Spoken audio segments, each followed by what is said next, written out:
അച്ചൻകോവിലിൽ ഭാരക്കുറവുമായി ജനിച്ച ഇരട്ട കുഞ്ഞുങ്ങളെ ചികിത്സയ്ക്കായി പുനലൂർ താലൂക്ക് ആശുപത്രിയിലേക്ക് മാറ്റി. ദമ്പതികൾക്ക് കുടിവെള്ളവും കിട്ടാക്കനിയാണ്.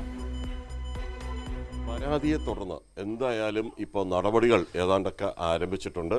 ഇപ്പോൾ കുഞ്ഞുങ്ങൾക്കും ഈ ദമ്പതികൾക്കും ആവശ്യമായ ചികിത്സ നൽകുന്നതിന് ഈ അച്ചൻകോവിലിൻ്റെ തന്നെ അവരുടെ ഫോറസ്റ്റ് വക ആംബുലൻസിൽ പുനലൂർ താലൂക്ക് ആശുപത്രിയിലേക്ക് ഇവരെ മാറ്റുന്നതാണ് നമ്മൾ ഈ ദൃശ്യങ്ങളിൽ കാണുന്നത്.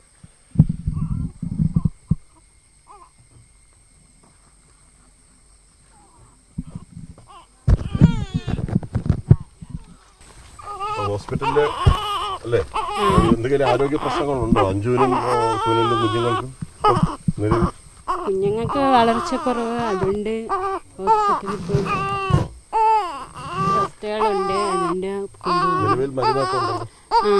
നിലവിൽ മരുന്നുണ്ട്, ആ മരുന്നൊക്കെ നിലവിലുണ്ട്. നിലവിലിപ്പോ ഏത് ആശുപത്രിയിലാണ് കാണിച്ചുകൊണ്ടിരിക്കുന്ന കുഞ്ഞുങ്ങൾ? ഞങ്ങളിപ്പോ പനലൂരാ കാണിച്ചോണ്ടിരിക്കുന്നത്, താലൂക്ക് ആശുപത്രിയിൽ. ഇപ്പൊ വീണ്ടും ഇപ്പൊ അങ്ങോട്ട് തന്നെ അല്ലേ പോകും? കുടിവെള്ള പ്രശ്നമുണ്ടോ ഇവിടെ? കുടിവെള്ളം കിട്ടാത്തത് എത്ര നാളായിട്ടില്ല?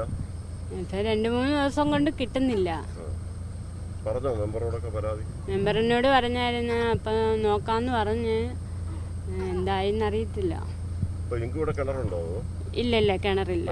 പൈപ്പ് മാത്രമേ, പഞ്ചായത്ത് പൈപ്പ് മാത്രമേ ഉള്ളൂ. അതിൽ വെള്ളം വരുന്നില്ല? ഇല്ല. പുനലൂർ താലൂക്ക് ആശുപത്രിയിലേക്ക് ആംബുലൻസ് പോവുകയാണ്. ഈ നേരത്തെ പറഞ്ഞ പോലെ ഭാരക്കുറവ് ഉള്ള കുഞ്ഞുങ്ങൾ കൂടിയാണ്. മാസം തികയാതെ ജനിച്ചതുകൊണ്ടുള്ള ആരോഗ്യ പ്രശ്നങ്ങൾ ഈ കുഞ്ഞുങ്ങൾക്കുമുണ്ട്. അവരുടെ അച്ഛനും അമ്മയ്ക്കും ആണെങ്കിലും അവർക്കും ആരോഗ്യ പ്രശ്നങ്ങളുണ്ടെന്നാണ് നമ്മളും മനസ്സിലാക്കുന്നത്.